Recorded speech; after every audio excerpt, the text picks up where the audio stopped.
Hi, everybody, and welcome back. Well, we are now stuck in a catch-22 situation, or at least the Harkles are. There are so many pieces of advice which could have been given to them, and maybe even was, but they did not listen.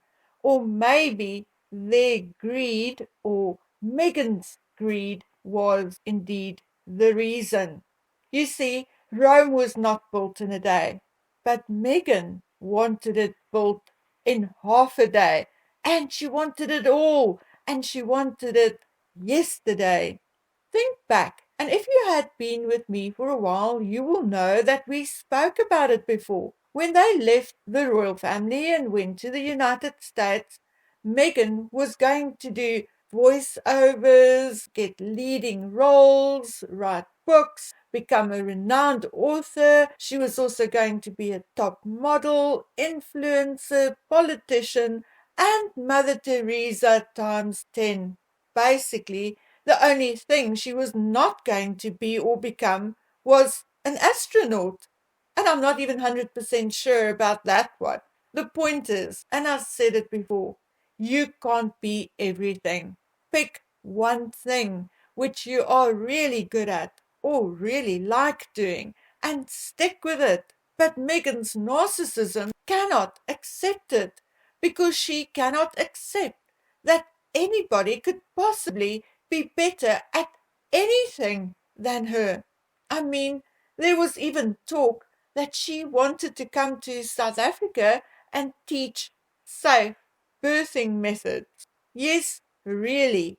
I don't know in which movie she qualified as a nurse or a doctor or even a midwife or a doula, but unless she can show those qualifications, it is not going to fly here, despite anything, and even maybe a lack of facilities in places. South Africa has some of the best doctors in the world.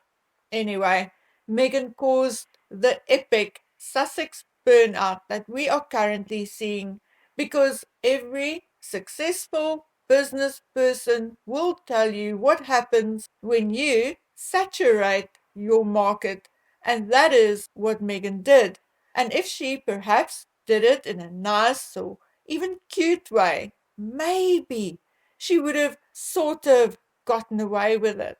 But Meghan was or is like a bulldozer. She walks over everybody. She did not care whether she lied, committed fraud, or what she did, or who she hurt and left broken or dead in her wake. Did Prince Philip's grave illness stop her and Harry? No, it didn't.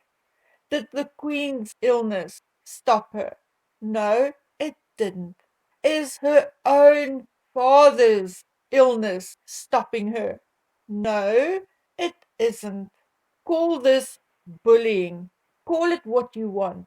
But Meghan needs to hear the truth. Not that it will matter to her, but we can tell it anyway.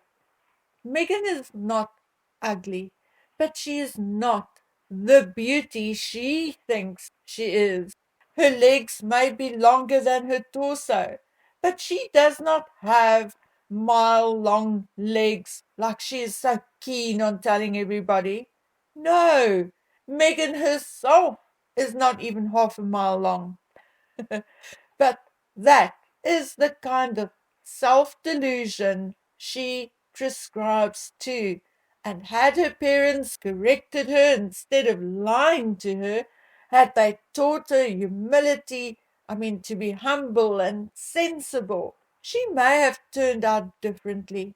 But the fact remains that her overinflated ego is what is bringing her down, and at the same time preventing her from becoming a success or as successful as she wants to be.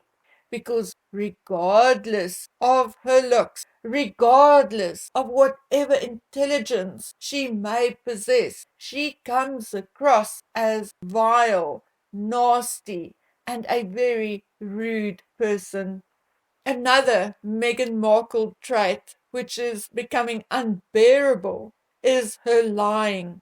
We all tell a white lie from time to time.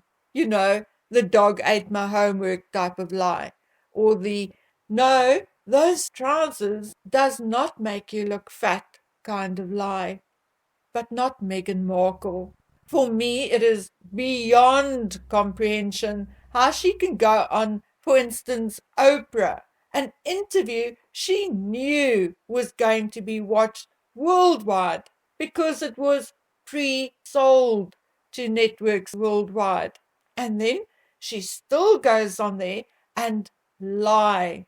And not just lie, but be so stupid, so desperate, so vapid, so unfeeling, so uncaring to tell provable lies. 17 of them, and for good measure, added 5 more, which, although it cannot be proven, we are fairly certain are lies. Why would anyone do that? How can anyone do that?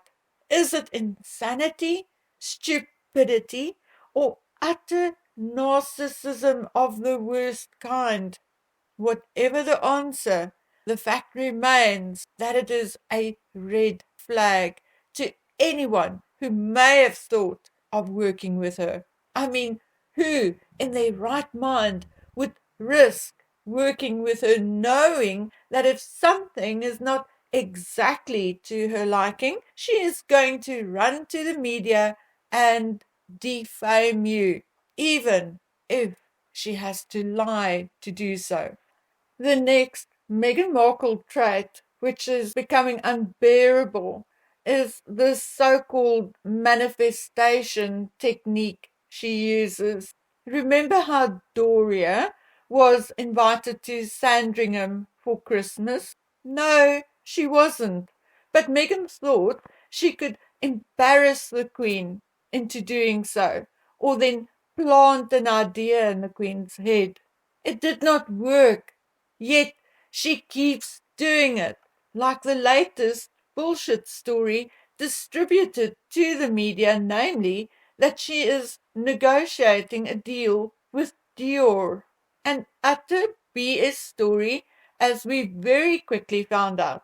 And not only did we find out it was a BS story, but when we found out that the actual female ambassador face of Dior for the next season is 17-year-old Jeans Harren, what did the nearly 42-year-old Meghan Markle do?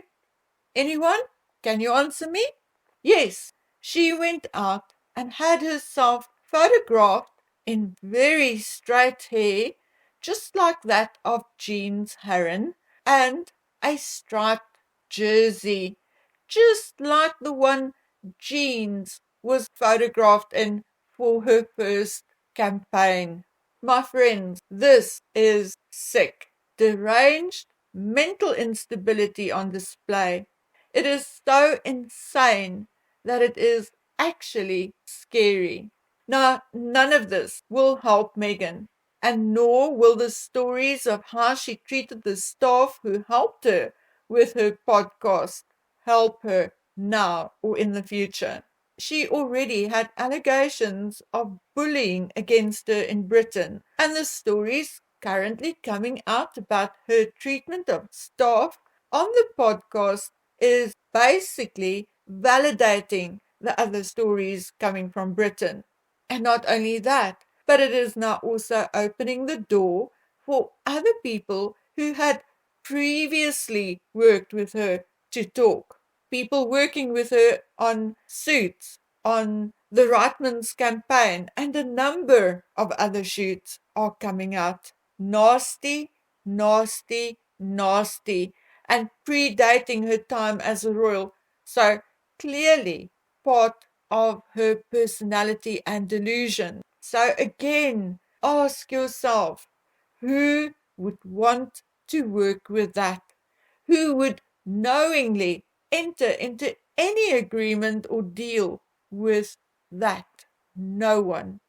Meghan Markle is basically destroyed by herself. She did not explode. she imploded.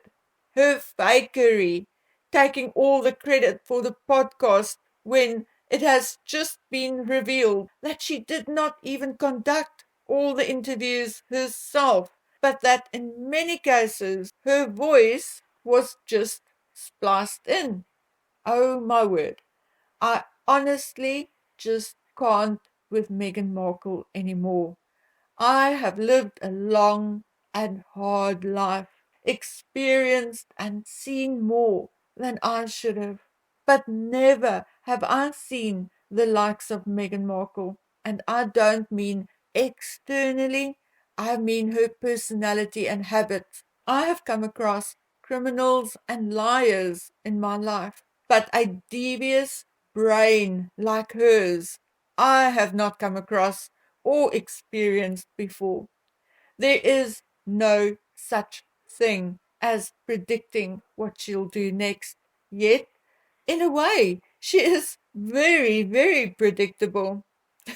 It is just the way and how and what comes out of her mouth next, which is unknown. But we always know when she will strike, so to speak. I have no idea what the future holds for Meghan Markle.